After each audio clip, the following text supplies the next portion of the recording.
ఏంటది ఏం దాస్తున్నావు? తేడా ఎందుకు? పర్స్ అండి. మళ్ళీ ఎందుకు పరుసు? బయటకు వెళ్తా అన్నారు కదా, ఎందుకు? బయటకు వెళ్ళరా ఇప్పుడు?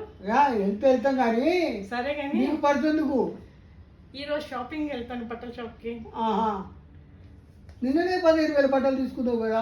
అవి ఆఫర్ లేకుండా వరలక్ష్మి అమ్మవారికి నేను కట్టుకోవడానికి తెచ్చుకున్నాండి.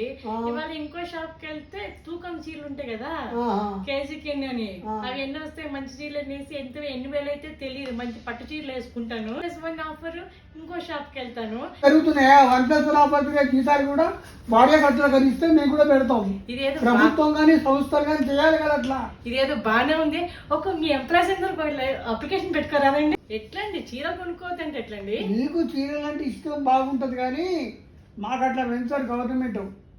ఇప్పటికి ఇస్తారా ఇవ్వరా? నీ ఇష్టం, ఆలోచించే ఏ పని చేసినా.